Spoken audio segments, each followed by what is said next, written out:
guys, it's Meg. What's up? What's poppin'? Welcome to the podcast. Every year, we experience the summer solstice. But what's so special about it? And we have two sources for this episode. The first source we have is almanac.com, and it is Summer Solstice 2026. When is the first day of summer? So the first day of summer, like we discussed last week, is Sunday, June 21st of 2026. So in the Northern Hemisphere, we call it summer solstice, but it is also known as June solstice, and it is when the sun travels along its northernmost part in the sky. Now, before we go any further, this article was so scientifical, and we do not get super sciencey here on the podcast. And if we do, it's the Hey Guys, it's Meg version. So I did cut out a lot of this article because it was explaining axes and equators and numbers and yeah. So this marks the first day of summer, and it is considered the longest day and shortest night of the year because of the position the sun ends up in. So solstice comes from the Latin word sol, meaning sun, and sistere, Sistere, which means to stand still. Now, it doesn't happen on the same day every year because of literally the sun, depending on how fast it moves, how slow it moves, or the position it's in. Something about the sun changes it, but also leap year. So it can be between June 20th, 21st, or 22nd. And I want to say it said the 21st for this year and next year, and then the following 2 years, it was going to be on the 20th. Don't quote me on that because I didn't write it down. I'm just trying to remember. Here's a fun fact. Because you know how we've talked about on the podcast before, like June 1st to me is the start of summer. And then September 1st is fall. And then December. December 1st is winter. And then spring is like March or April. Meteorologists agree with me. According to meteorologists, they divide the year into 4 seasons based on the months and the temperature cycles. So to them, summer is June 1st through August 31st. Now, to astronomers, they view the summer solstice as the official first day of summer. So the first day of summer honestly just depends on who you want to follow, who you want to believe in. Now, midsummer, they said this was June 24th, marks the midpoint of the growing season because it's halfway between planting and harvesting. And then this website just gave some fun facts, how to celebrate. There's more stuff. We're just going to keep going. I was going to try to elaborate. I don't know why. The next thing they talked about was how to celebrate, and they gave 2 different things. They said go strawberry picking. They said that, I forget which country it was.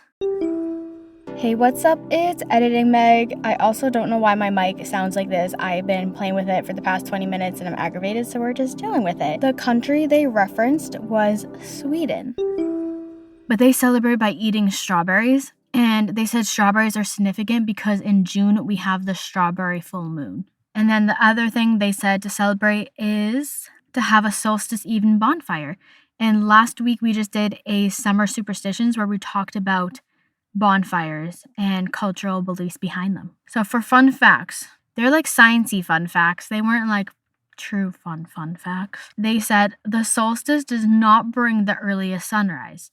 And then it gave a really scientific explanation about the sun and the axis and depending on where it moves and where it hits. And then the second fun fact they gave is the sun sets more slowly at the solstice. And again, has to do with the position the sun ends up in. Then they gave seasons on other planets, and then they only included 2 planets. I'm not really sure the purpose behind it, but I thought it was really interesting, so we're going to talk about it. So according to the scientists, on Mercury, basically, Mercury has no tilt. They said it was less than 1/13 of a degree. So because of this, it said relative to the plane of its orbit, it doesn't experience true seasons. And then the second planet is Uranus, and it's tilted by almost 98 degrees. And because of this tilt, it has seasons that last 21 years. Can you imagine 21 years of winter? I can barely handle the couple months that winter is. Can you imagine 21 years? No. 21 years of summer and spring? Fall? Maybe. But 21 years of winter actually sounds diabolical. The next thing that this article gave is summer solstice folklore. So this is an Estonian proverb, and it is deep snow in winter, tall grain in summer. The next one is when the summer birds take their flight, goes the summer with them. They didn't say who that was by, And then the next one, they made it known that it was unknown. And this was the only one they put unknown for. And it is, if it rains on Midsummer's Eve, the filbert crops will be spoiled. I don't know what filbert is. So editing, Meg. You're never going to believe this. Filbert is just hazelnuts. It's just another word for hazelnut. Thank you for that. The next one is, one swallow never made a summer. Pretty sure that's a bird. Then easterly winds from May 19th to the 21st indicate a dry summer. And there's one more. If there are many falling stars during a clear summer evening, expect thunder. If there are none, expect fine weather. That's kind of like pink skies at night, sailor's delight, gray skies at night, sailor's dismay. Something like that. I forget the actual quote. If editing might can come in again. I wasn't too far off. The first half was right. It is pink skies at night, sailor's delight. Pink skies in the morning, sailor's warning. Thank you for that. But that is everything I took from the Farmer's Almanac. And the next source we have is history.com. And the article is just called Summer Solstice. Now, it did have a lot of repeated information, so I did not obviously write it down.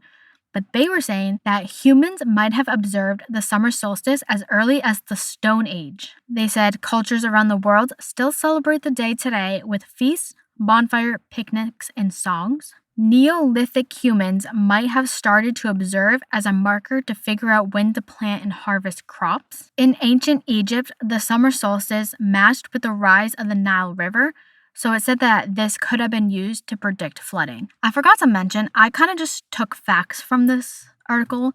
I didn't write down like their subtitles or anything like that. So in Northern Europe, they call it midsummer. Wiccans and neo-pagans call it Lithia? I'm probably mispronouncing that. I'm so sorry. And then some Christian churches recognize it as St. John's Day, which we talked a lot about St. John's wort in last week's episode of Summer Superstition. So you should go back and watch that. Subtle plug. What's crazy to me, we're skirting, is I'm only like 8 minutes into the podcast episode, and I thought this was going to be so long because I have the whole page in my notebook. Plus, I took out another page and I wrote basically front and back on that. So I thought this was going to be like a 30-minute episode. And I was really dreading editing that, but I don't even think we're going to hit 10. Before we skirt back to the topic, some ancient Greek calendars, the summer solstice marked the start of the new year, and it marked 1 month countdown to the opening of the Olympic Games. Speaking of ancient Greeks, Cronia was a festival celebrating Cronus, the god of agriculture.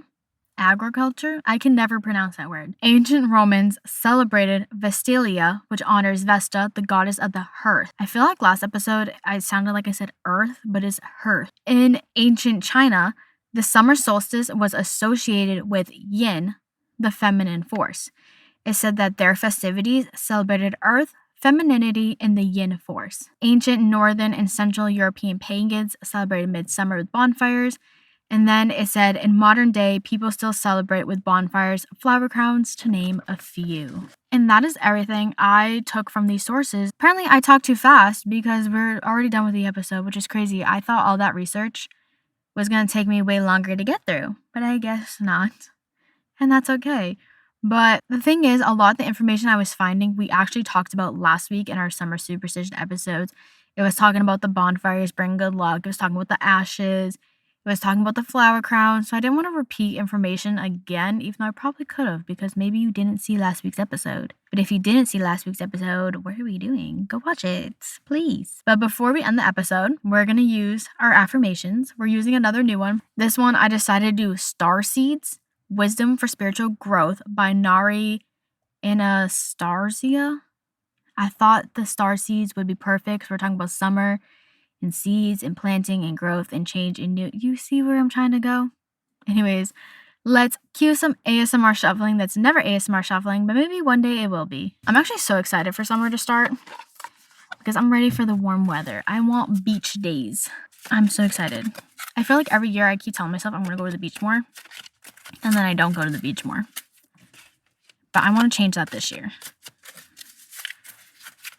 These cards are kind of like the other cards we've used before. I'm trying to think. Is it like the Anna Stark ones? Yeah, the Anna Stark ones we use. I forget what it's called. From the Heart. they're like glossy, so they're kind of not really shuffling that well. I just want one to fall out. Oh, I almost just dropped everything. I feel like the past couple episodes, one has just been flying out and it's been great, but not this time. These cards do not want to even separate. They're like stuck together. Come on, get the card fall out. Oh, there we go. All right, let's cue the drum roll, please. Blue flame. Connect to the blue flame, which is the light of pure love within you. And that is our episode. So, the next time that June 20th, 21st, or 22nd rolls around, just know we are starting to experience summer solstice, so the sun will be out longer, hopefully the weather will be out better, and there are some ways we can use to celebrate this season. Thank you for tuning into this week's episode of Hey Guys, It's Meg. You can follow Hey Guys, It's Meg _podcast on Instagram for updates and good times. Come back next Monday at 9 a.m. where we're going to be talking about some summer trends of 2026. I'll see you on the flip side. Peace out, Girl Scouts.